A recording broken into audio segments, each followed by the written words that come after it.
Good day, fellow summoners, and welcome back to my channel, the RichTheMan channel. Make sure you're subscribed for more Marvel Contest of Champions based content. And this video is centered around the New York Comic-Con announcement of this character here. So this is Aegon. I know you're kind of thinking, like, that's kind of an odd name, but this is a newly created Kabam character, similar to Guillotine, similar to Morningstar. We now have this lovely champion here, which has loads of different kind of inspirations and vibes to it.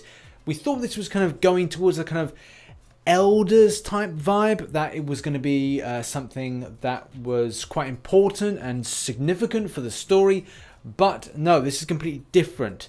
A while ago, there was an announcement of characters and races that this character represents, which this here seems to be in conjunction with. This was the Inhumans Motions comic and it was released last year. And most of the information comes from the New York Comic-Con live stream. A link to this is in the description, but you will have to kind of cycle through a lot of time to try and find this. If I can reload it, I will upload it in its entirety, but it's a good watch. Warrior since he was young, so he decided to sneak in and fight in the Contest of Champions, even though he had no powers, no special abilities, no crazy technology. As he gets in, he meets this girl called Cleo, and she inspires him to be a better person and to fight, not only for glory in the arena, but for his people and try to free his people. He ends up, like, against all odds, beating all the contestants and going to the final against the master of the contest himself. Aegon fights and does his best, and then in the end he manages to beat the master. Cleo dies in the process, trying to save him from the master. The master explodes, and Aegon loses an arm. He wins the contest and he wins the freedom for his people, but the personal price was really high. The prize for winning the Contest of Champions is this belt made of the Isosphere. So he has the cosmic power of the ISO 8. So they give him the prize, and his people, after they get freed, they decide to leave. But because they have the really strict rules about war and violence, he becomes tainted to them. So he's not allowed to come with them, even though he fought for their freedom. So he just watches as Contest of Champions come and go, you know, through the ages. He's just watching it. He doesn't want to fight anymore until he finds a new reason to come back. And that's what the story picks up in this new Contest of Champions. When I designed Aegon, my main inspiration came through my discussions with Gabe about Aegon's backstory and personality. The main thing that shone through is that he can overcome insurmountable odds using just his pure fighting skill and his willpower. And that sort of core personality attribute sort of made me think about the combo meter that we have in the game, because they're sort of similar in that they really emphasize player skill and also allow you to overcome opponents just by getting a massive amount of hits and really racking up that meter. As his combo meter gets higher and higher, he's going to unlock more and more and more abilities, and he's going to become this overwhelming force that's sort of landing critical hits non-stop and really dealing a ton of damage to the opponent. The biggest challenges we faced with Aegon were the arm effect. We worked closely with the rendering programmers to give us a bunch of tunable abilities to give the right glow effect and some alpha blends, and give us the opportunity to push the visual quality and really make it feel like he has this power and energy behind his attacks. His arms probably is the biggest highlight on this character. Not only it can form and shape into various weapons, it could also blast out energy blasts. He's able, in a fight, to summon a phantom version of his arm. So it's a powerful, like, energy version of his right arm. You know, in special movements, he can summon maybe his arm, or his arm with some kind of weapon, or sometimes just a discharge of energy. So it basically summons his willpower into this energy arm. And that's his major power, but also a painful reminder of what he lost during the process of winning the first Contest of Champions. I'm really lucky to see from the beginning until, like, you know, when the character comes out, and I follow every step of the process. It starts really with a sketch and a little bit of a story, but when you see the artist taking the little sketch that I did, and they take it and they sculpt it in 3D and they make it better, you know, they take the next step and model it, and then at the texture level will make it better, add effects to it. The animators will have inspiration from different sources. They watch movies or watch videos and stuff like that and bring new ideas to the process. So the character is like, he grows at every step, and even when we put it out there, the fans have like, oh, this is so cool, I like this or that, and we always listening. So it's really cool. It takes a life of its own. I'm really proud of everything we created, like everything, even the small stuff that people don't notice, but like we always like, oh, this is cool. So there we have it, folks. That is the structure for this new champion Aegon going into the contest. This kind of cool concept that even though he's got a disability, he's able to exert some amazing power outage. It's going to be a skill-based champion, which is kind of peculiar. Like, you wouldn't expect this. You'd say it's more of a cosmic race, so therefore it should be of cosmic power, or maybe some of the mystical powers that the champion has through possibly the belt, the ISO belt. That is going to be the transfer, so maybe that should have been more of a mystic. But either way, a skill is a skill, and this kind of passive but non-passive type character story arc has been quite impressive to put into the game, and shows that Gabriel and the team are coming up with something unique that was a lot like Morningstar and a lot like Guillotine, though Morningstar's story was very lackluster. And I feel this particular champion with this kind of gladiatorial type background will be a good fit in Marvel Contest of Champions. Yeah, well, we've been planting those seeds for a while now. We had some stories that, you know, talked about original race that lives in the battle realm from the beginning, and we put it right there in the middle of the story, and people, oh, why are you doing that? There's nothing related to what we're playing right now, but those are already the seeds for Aegon's race. We already had a story that shows how the Collector and the Grandmaster discovered the battle realm, and how that racer was already gone when they were there. So we've already been planting all the lore around Aegon. Okay, so as Gabe said here that they have been planting the seeds, this is likely to do with what we discussed at the start of this video when we talked about the idea of the race that was like a fighting champion based race, and like how that kind of evolved and other stuff like that.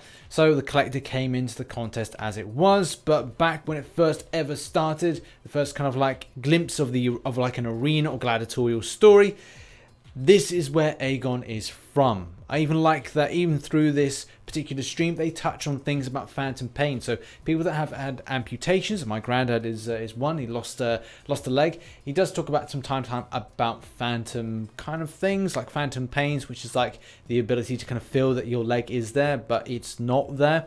And the whole kind of concept around the arm movements, and like even though that he's got no arm, he's able to channel some sort of phantom based projection which is able to kick major ass and emit energy related damage. Now we're adding a little bit more.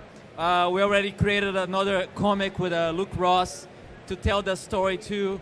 You know, we've seen some of the panels there. So we kind of picking the puzzle pieces, and you know, in the end the image will start getting clear.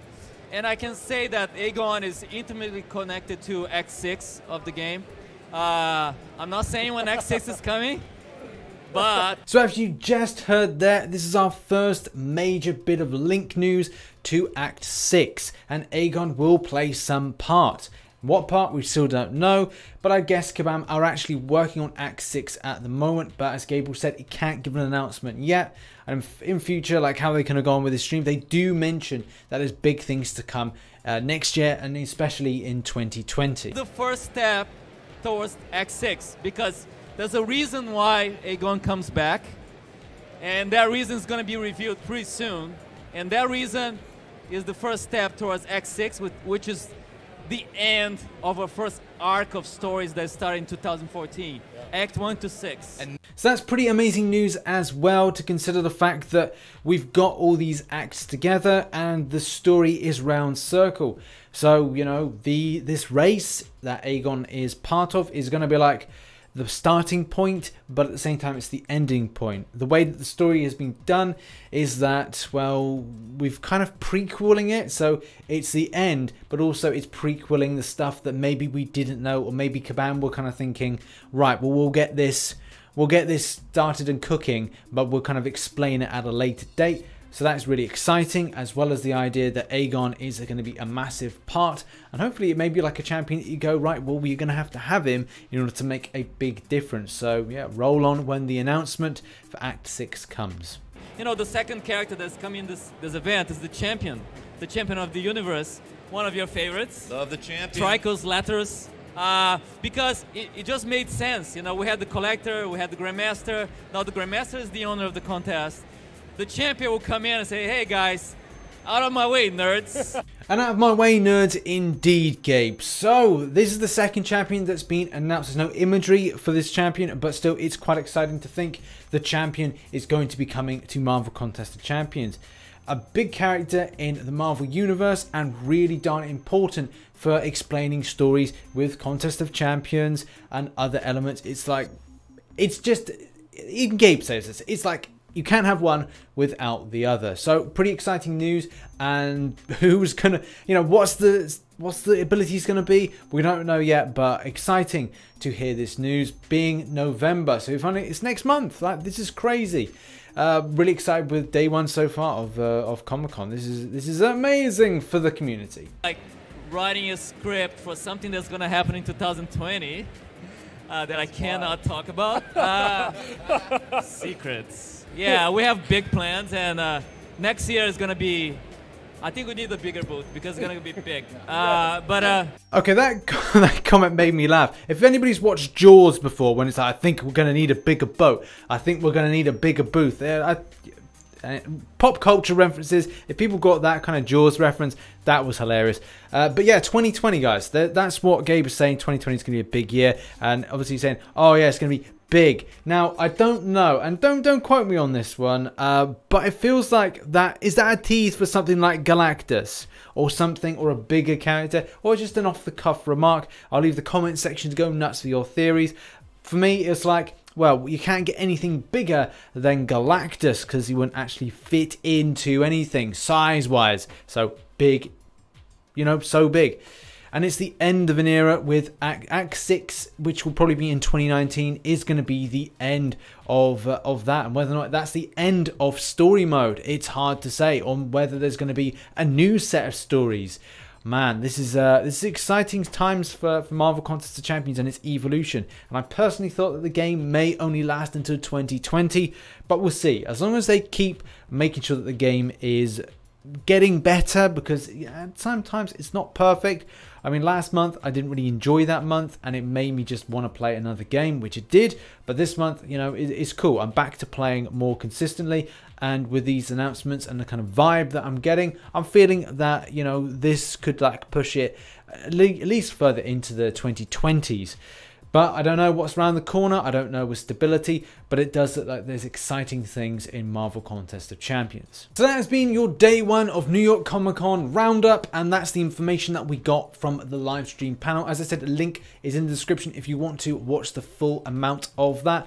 But yeah, I'm pretty excited with this. It's good to see Bill doing the stuff for Marvel Games, as well as Gabe giving us a better story. I'm pleased with the story side of things. I was disappointed with the Morningstar story, as it was an original representation of what they could deliver at Kabam from new character development.